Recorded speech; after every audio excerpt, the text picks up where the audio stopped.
नमस्कार नमस्कार नमस्कार सम्पूर्ण फुल प्रेमीहरूलाई मेरो हृदयदेखि नै यस भिडियोमा स्वागत गर्दछु।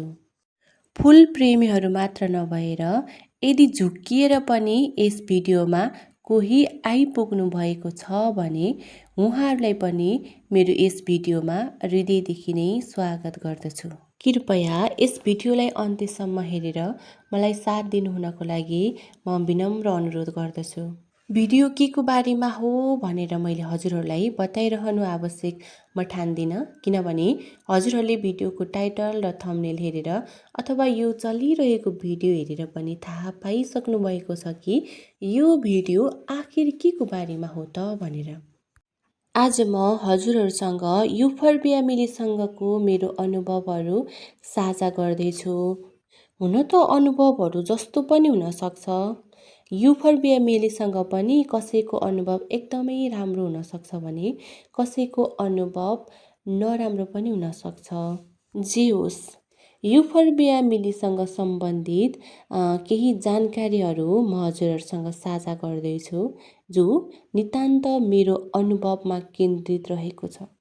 युफोर्बिया मिली एकदमै सजिलो र हार्डी प्लान्ट हो, किनभने यसलाई धेरै स्याहार गरिरहनु पर्दैन र विभिन्न फर्टिलाइजरहरू पनि यसलाई त्यति धेरै आवश्यक मैले ठाने। रोग किराको बारेमा भन्नुपर्दा यो प्लान्टमा त्यति धेरै रोगहरू पनि मैले लागेको अनुभव गरिनँ। कहिलेकाहीँ यसो मिलीहरू लागेको हुन्छ, तर पनि त्यसलाई हामी निम ओइलद्वारा कन्ट्रोल गर्न सक्छौँ।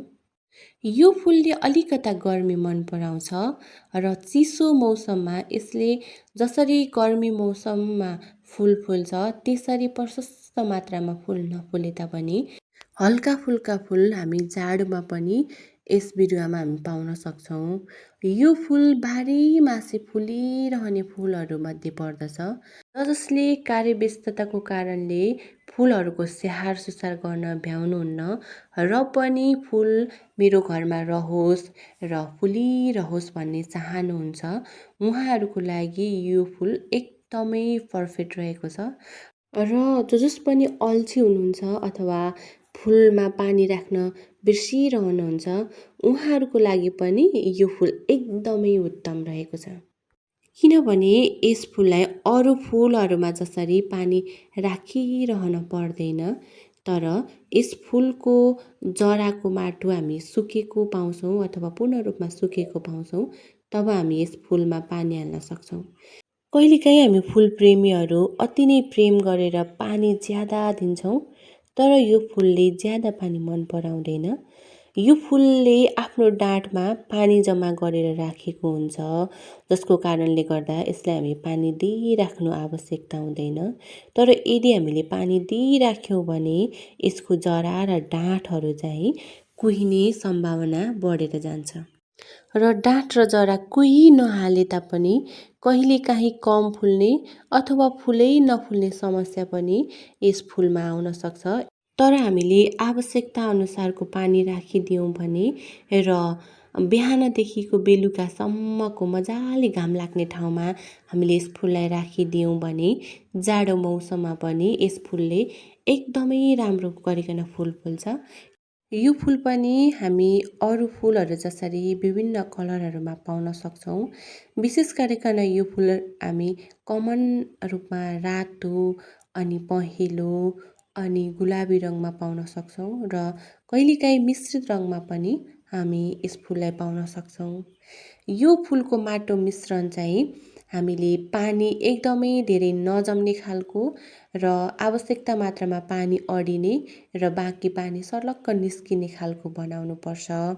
हामीले माटो मिश्रण सही गर्यौँ र आवश्यकता मात्रामा पानी दियौँ र बिहानदेखि बेलुकासम्म घाम लाग्ने ठाउँमा यस फुललाई राखिदियौँ भने जाडोको समयमा पनि यो डोर्मेन्सीमा नगइकन फुल फुलिरहन्छ।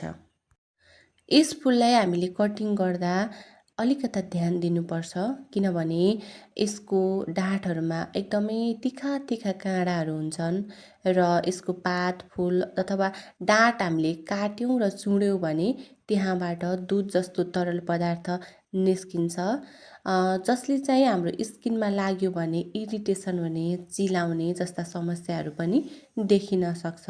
त्यसकारणले गर्दा हामीले कटिङ गर्ने बेलामा ध्यानपूर्वक कटिङ गर्नुपर्छ र हामीले कटिङ गरिसकेपछि त्यो डाँठलाई 4-5 दिन शीतल ठाउँमा राखेर त्यसपछि हामीले फेरि त्यो हाँगालाई नयाँ माटो बनाएर सार्यौँ भने हामी त्यहाँबाट फेरि अर्को बिरुवा पाउन सक्छौँ। भिडियो अन्त्यसम्म धैर्यताको साथ हेरिदिनु भएको लागि हजुरहरूलाई धेरै धेरै धन्यवाद।